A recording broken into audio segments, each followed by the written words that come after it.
Welcome everyone. It's good to see you.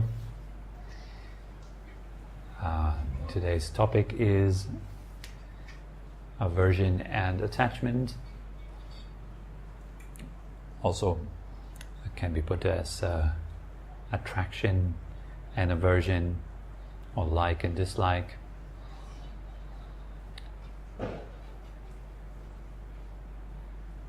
And these two states are basically the way we relate to experience. Whatever arises in the field of your experience, whatever arises in your consciousness,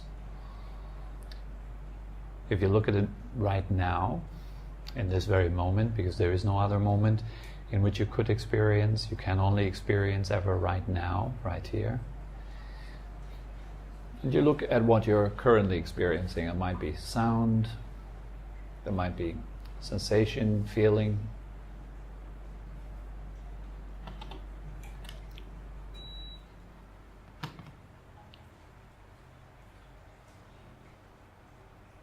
There might be thinking, so there might be a voice in your head that is talking continuously.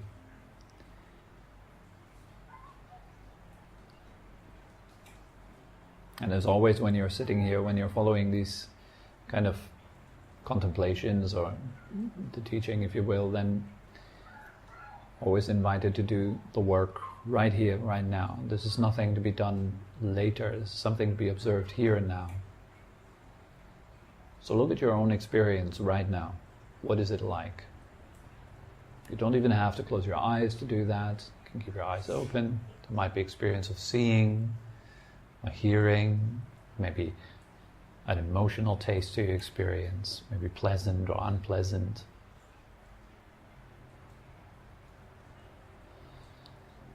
And then you will always also notice that there is a way of relating to your experience. So you might experience something pleasant. Then we relate to this experience usually through attachment. We want to keep it. We want to get lost in it. We want to expand it, turn up the volume, keep it around, enhance it. We want to keep riding it. And then there might be an experience which is unpleasant. And also this experience we relate through aversion. We try to get rid of it. We try to push it away. We try not to experience it, not to feel it. And throughout the day there's many examples really. So this is all something that you know. You're experiencing things. You might see something pleasant. You want to see more of it. You want to go closer. You want to take a picture. You want to keep it. You want to see something unpleasant. You want to turn away your gaze and look somewhere else and quickly change the topic or change the situation. Now, where does experience arise? Where do you experience things? Where is the place of experience? Where are sounds experienced, for example?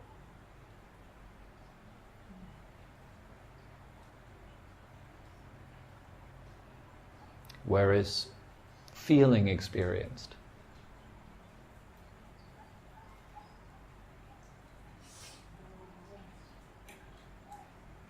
In the head only? Yeah, and where it goes inside to the ears and the nose. So that would be a logical or reasonable kind of explanation. I rather would encourage you to look directly. Where are you currently experiencing? Can you find the place of whatever you are experiencing right now? So again, that would be an intellectual answer. That is also an intellectual answer. That is a nice answer that you can read up in a book and then just repeat.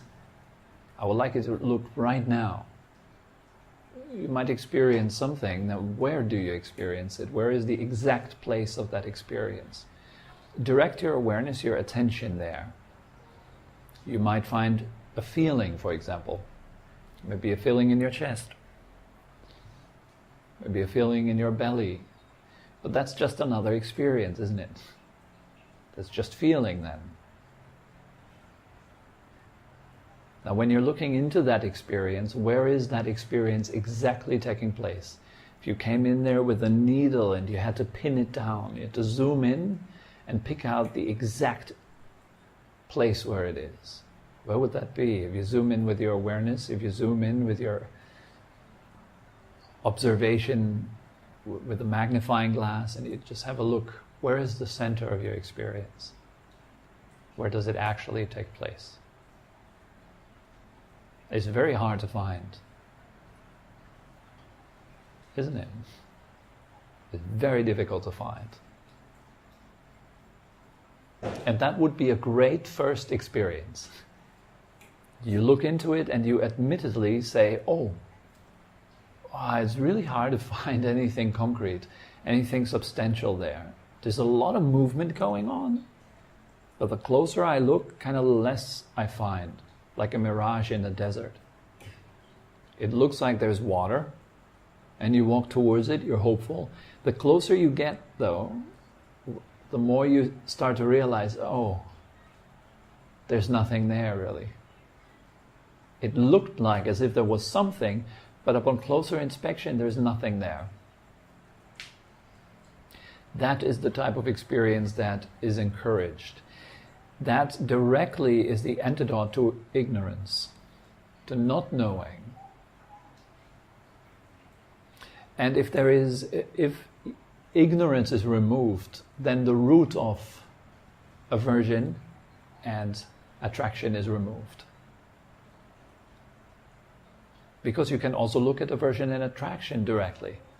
Let's say you're experiencing something pleasant, and you try to find that pleasant experience. Where exactly is it? And then you find that you're trying to keep it somehow. There's something inside that tries to hold on to it, that tries to enhance it. Can you find that? Can you find the one who is relating to the experience? And you will find exactly the same. There's nothing really there.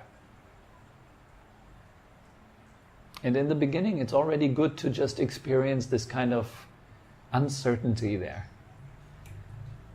Like maybe for the first time in your life, you're not so sure anymore, is what I'm experiencing really real, or maybe not. Like we say things like, I love myself, I hate myself. But upon closer inspection, even just intellectually, let's have a look at this. I love myself, I hate myself, a classic aversion and attachment thing. We would say that quite easily, right? I love myself. Have you thought like that before? I really love myself. I'm such a great person. Maybe it's more likely most people actually don't really love themselves. They don't like themselves. They hate themselves in many subtle ways. That can easily be proved, by the way. You just sit down with yourself quietly. Then it's just you, no distractions. Do you like it? Just stay put. Stay there for an hour. Is that nice? Is it so nice that the hour appears like a minute? Like when you do things that you're distracting yourself away from yourself, then usually the time passes really fast, right? But if you actually have to be with yourself for one entire hour without any distraction, let's say you're trapped in a meditation class and you just can't afford to run out, everyone is totally quiet and you're in there for the first time, and it just doesn't stop.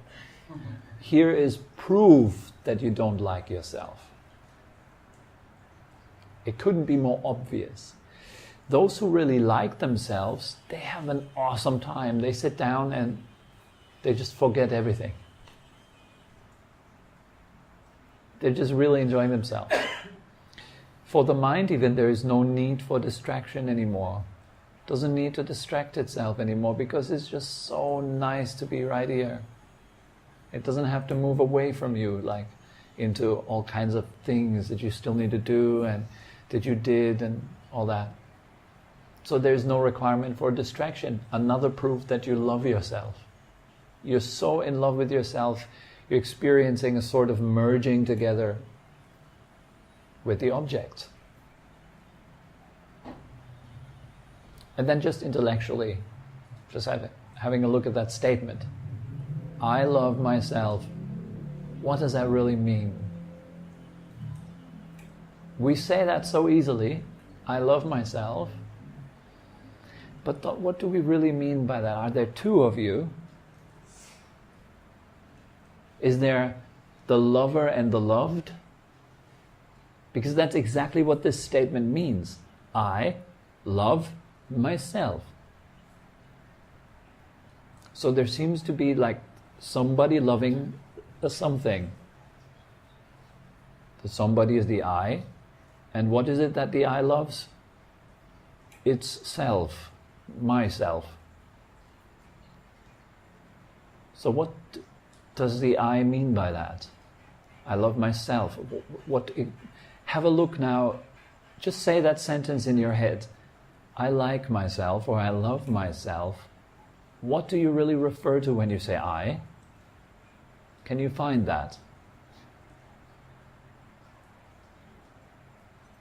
Just like when I say cup of tea, what do I mean? What do I refer to? This. It's relatively simple. Cup of tea.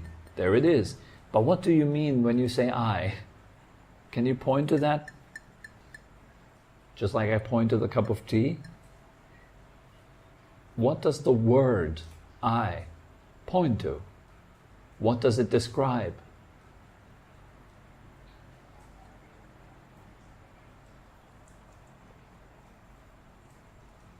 Could it be the voice in your head? The voice in your head, maybe, yes? The perception of yourself. A perception? Of who I am. So let's just say a perception.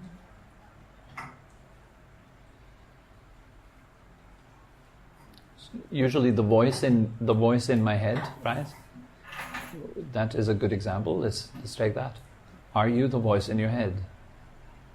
For me personally, I have two voices. They're both my voice, but it's like there's a more bad part. I don't want to say bad, but it's the one that's more rebellious. Mm-hmm. Or can bring me down when I feel sad. Mm-hmm. And then there's the lighter one. So the angel and the devil. Yes, kind exactly. of. Okay. Who's aware of those two voices? Who knows that there are two voices?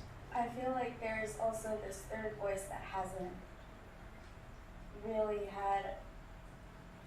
It's more like in the background, like it watches those two voices. How do you see back and that? forth. How do you see those three voices? I hear them. You hear them. So who are you? And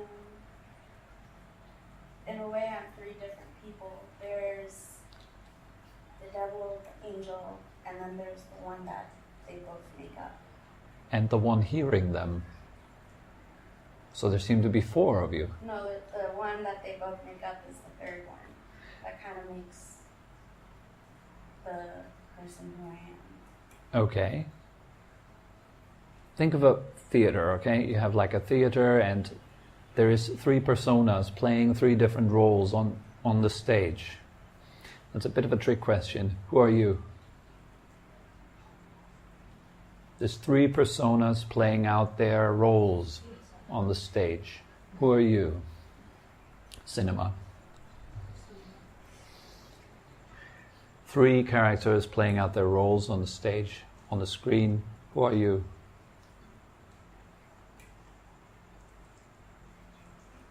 Well, you got to be the one seeing those three guys, right? There's three personas playing roles. Three eyes. The angel eye, the devil eye, the neutral eye. And then there is something that is aware of those. But this awareness of those various different roles, and three is still a very small number, for me it's hundreds. Yeah.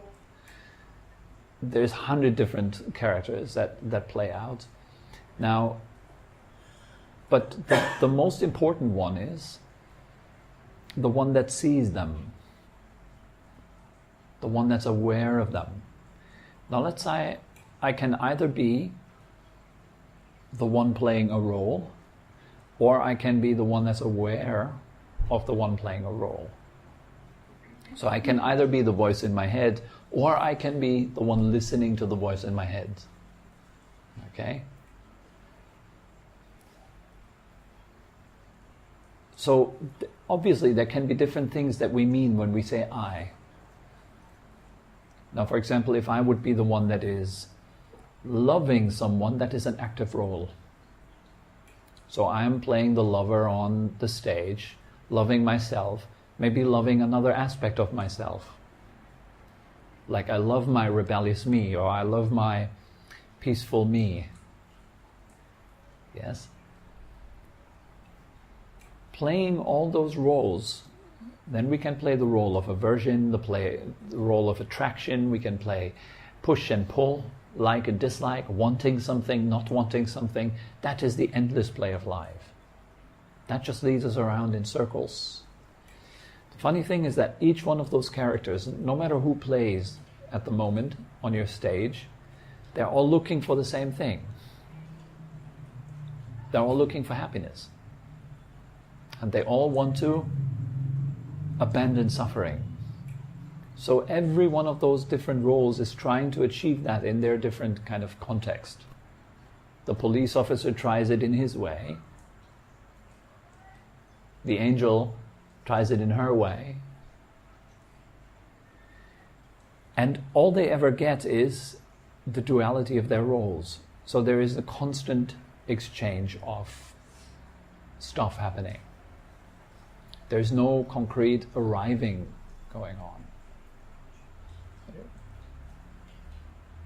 So that's why life very much appears when you are in that game of playing all these many roles throughout the day.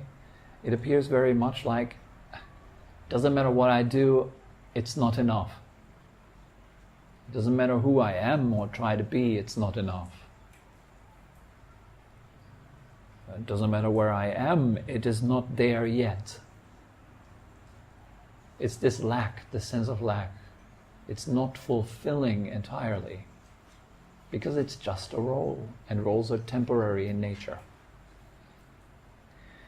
Now I invite you again to come back into this very moment and to look at your experience right now. And to look at it directly, nakedly. Seeing it for what it is. And you will find that there are only 6 things ever going on. 1, there's sound. Correct? Experience of sound. Yeah.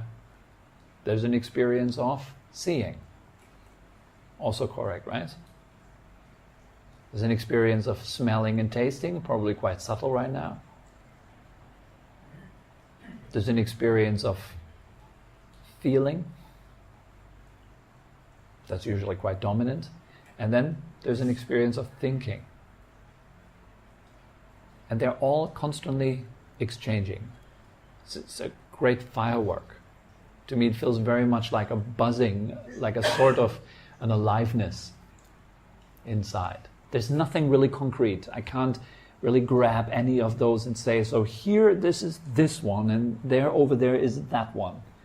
But it's hard to describe. This is stuff that's so hard to put in words. So I'm inviting you right now to come into that space and just look at your own experience. Do you find it to be very still, or do you find it to be very buzzy? A whole lot of things going on. Sounds, feelings, thoughts. One coming, the next coming, the next coming, the next coming, the next. Second after second, there's an experience of this flux. Now stop labeling it. Just experience it as it is. Stop giving it names like sadness, anger, frustration, confusion. Stop calling it anything. And if those words pop up, just see them as another experience. that comes and goes. Like things passing through a room, or like a river that flows by. And that river has many little waves. Some are sounds, some are smell, some are tangible feelings. And it's constantly changing, constantly flowing. You feel that? Do you experience that? If you keep your gaze inward and you're looking at the way you are experiencing life right now in this moment, without creating any concept, any mental construct around it, just seeing what's going on inside of you right now the way it is. Do you notice the qualities of aversion and attraction? You're pulled towards some of those things and you're pushing against some of those. Just noticing this interplay, like pulling, pushing, pulling, pushing. When you're having pain, for example, wait for a little while. Don't just immediately escape the pain, but stay a little bit and then notice how there's a buildup of aversion against it.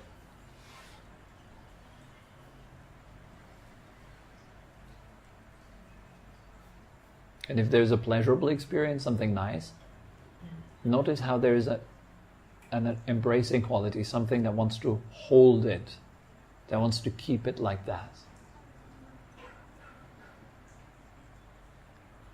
And so that way you can clearly see within yourself. Without any philosophy, you can see directly, and that's how I relate to my experiences, through push and pull. And that goes on constantly. And so here our training is, instead to follow this push and pull, it is to see it clearly.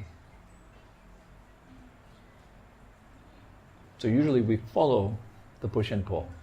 I want to do this, I want to do it, and I just do it. We're deeply in it. So you can play with this in many ways. Like, for example, if you're in a relationship and your significant other says something that annoys you. Happens sometimes. And if that happens, there's an urge to say something back. Don't.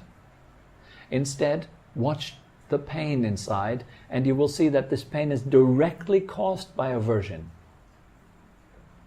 which is directly caused by not seeing clearly what's going on within yourself. So I think the primary practice really is keep your eyes on yourselves. See yourselves clearly. This is enough. Seeing other people anyways, you only see a reflection of yourself all the time. You see your own opinions. You see your own judgments just reflected in another person. You don't see other people. Nobody can see other people. What would that even mean? Seeing another person. How can you see an entire person in its entirety right now? It's impossible. It would be way too abstract. What do we see when we see another being? Well, we see a body. And then we see our own imputations. We see our own opinions. Our own judgments, really. Our projections. That's all we see. We can't see other people apart from that. If you were to see other people apart from that, then you would just see. That's kind of it. Then it's just seeing.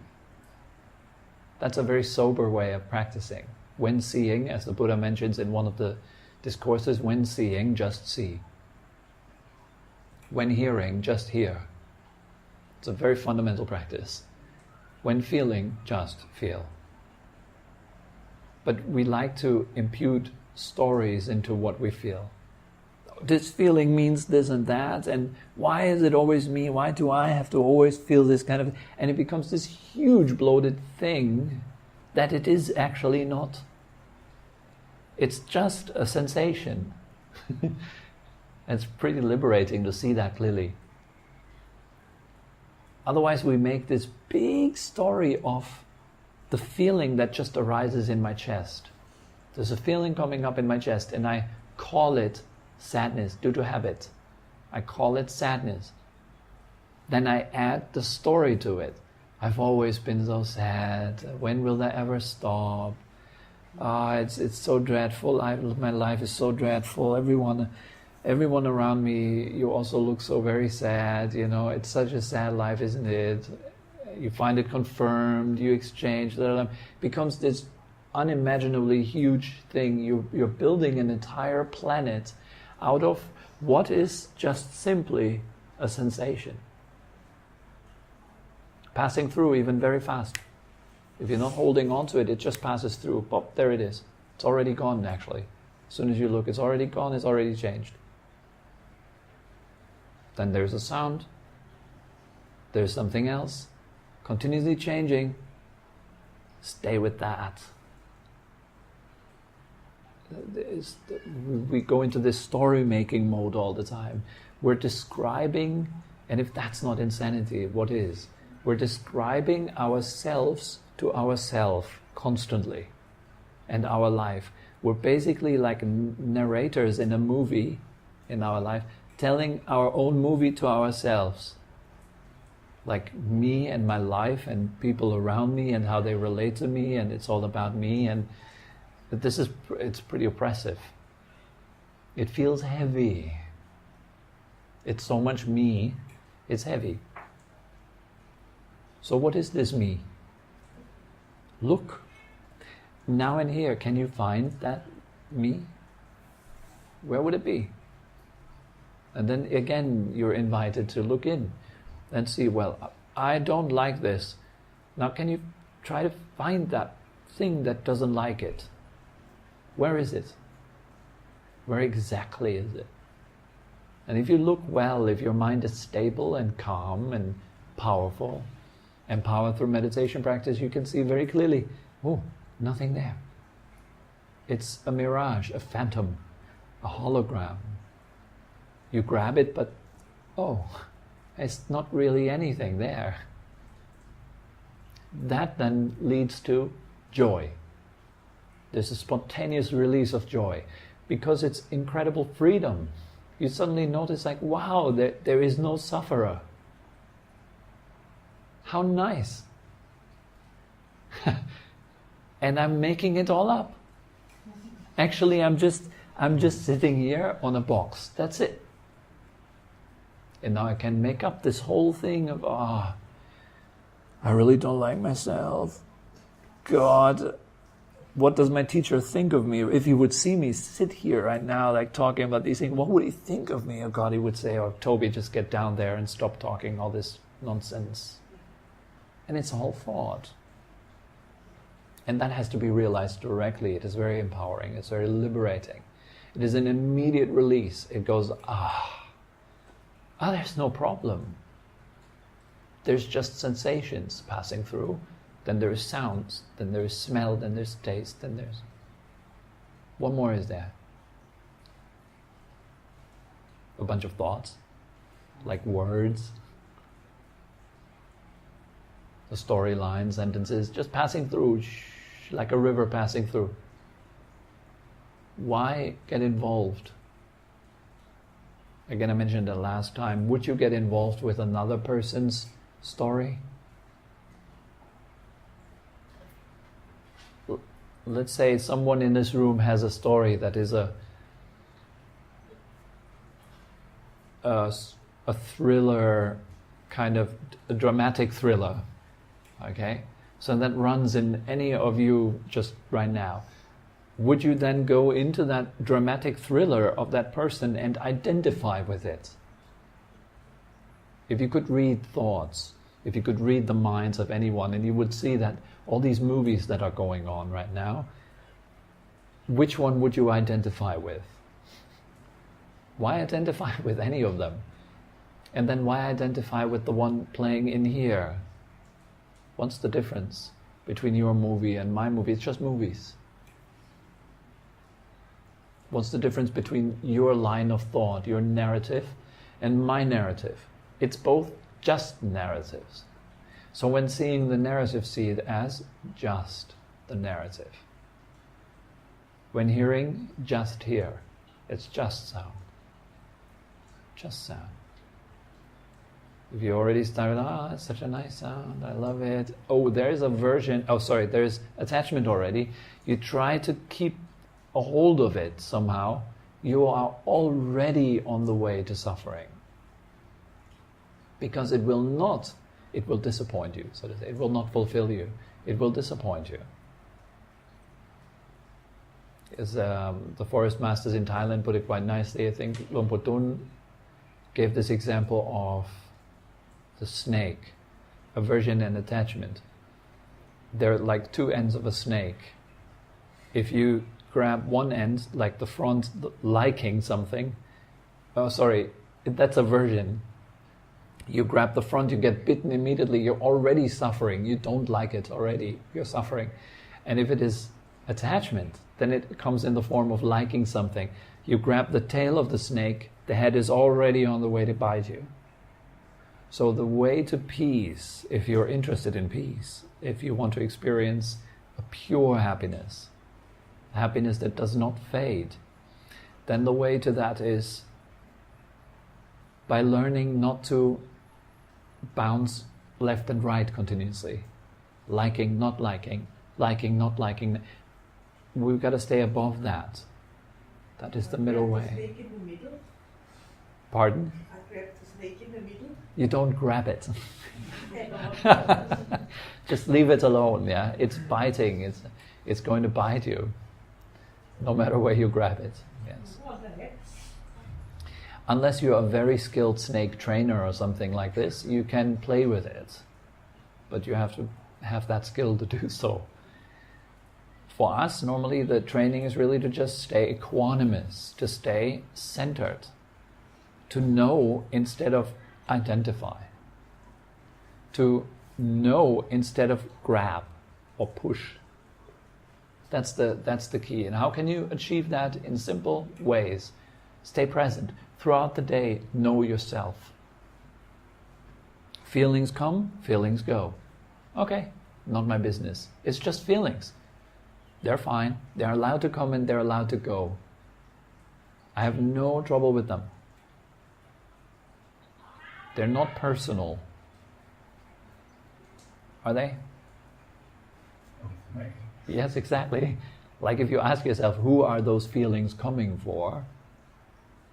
Yeah, me. What do you mean by that again? Look, can you find the one the feelings are coming for? Hard to find anything there, because there's nothing really there. So again, it's always this encouragement to look inside, to look inside. Oh, I'm currently making a problem out of what? Of nothing. Out of thin air. We're awesome at that. We're awesome at creating problems out of thin air. It's amazing. And we live it out in this world. We're expressing that quality of making problems out of thin air, and then we materialize them in the world. And then we complain about them also. It's an endless chain. So the way out is knowing yourself. It is enough. Looking within. It is enough. Let other people have their experiences. If they want your help or your advice, they will come to you and they will ask. But other than that, just let other people be, and you just focus on yourself and let go of troublemaking. Again and again and again. When walking to the car, just walk to the car. Can you do that? When sitting in the car, just sit in the car. When eating, just eat. And you'll be surprised how nice life can be. And it should be. It should be nice. You should enjoy life. It's there for you to enjoy. And all it takes is for you to be present with it so you can actually enjoy it.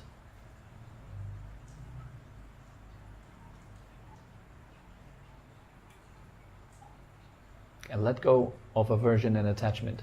That's a route to the end of suffering. That's where all tensions really come to an end in the mind, in the body even. Everything settles. Becomes more relaxed, more clear, more at ease.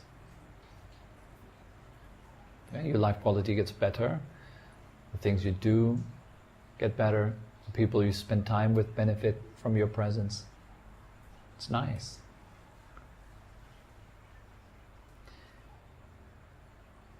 It is nice. I like it. All right. Okay. So that's enough for today. Is there any questions?